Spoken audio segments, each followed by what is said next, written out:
Hey champions, it's Bree Sprague out of Indianapolis, Indiana, and happy Sunday. Today we're going to talk about the law of empowerment with the 21 irrefutable laws of leadership by John Maxwell. And what I love about the law of empowerment is because I really believe that is those who have a strong belief in empowering others to do great things will do great things in Advocare. And in fact, the subtitle of this chapter is Only Secure Leaders Give Power to Other. And think about that. We have a duplicatable business. We have a business where you don't just sit on top, right? And tell other people what to do. You have to grow, which means you're going to grow other people to do the exact same things that you're doing.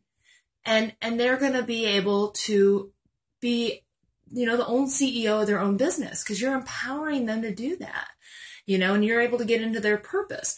So, what I love about the law of empowerment is it talks about a couple different ways you can apply it to your life and things that, that in particular looking, towards yourself, the first thing is with the law of empowerment, it all starts with you and how you view your own self-worth and your self-value.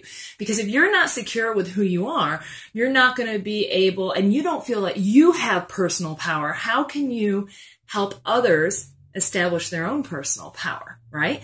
So if you're not able to be confident and to know that you've been working hard on yourself, you're working hard in your business, and that others can do the same thing, most likely, instead of being an empowering leader, you're going to become kind of a tyrant, somebody who isn't really all that fun to work with.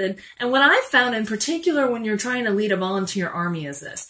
Two things can happen. If you're not secure with yourself and give others the opportunity to empower themselves, you're either going to end up like Henry Ford, which was an example he gave in the book, which Henry Ford, both 1 and 2, were not really fun people to work with. They were undermining.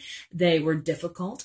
They consequently, later on in the Ford Motor Company's development, they went from at one time having 50% of the automobiles in the U.S. at the start of the automotive revolution being Ford model vehicles to rapidly declining. And at one point, they were even losing $1 million a day. And this was, this was back in the 40s and 50s where $1 million a day, I can't even imagine what that would be in today's money. But, that was a direct result of how the Fords led, which was a lack of security, which caused for them jockeying for position and therefore caused a lot of disruption. And consequently, the next type of leader he discussed was Abraham Lincoln, who was very secure in who he was by Lincoln historians. He was able to not only accept responsibility, but also give credit where credit was due. So therefore, during the Civil War, when some pivotal things were happening, he allowed his generals, like General Meade, and later General Ulysses S. Grant, to be able to be in control of their armies and to do what they did best, and to also give them credit where credit was due. He empowered them to be better, to do better. And that's really interesting when you look at that leadership style, and especially, how are we remembered? Your legacy can say a lot about you.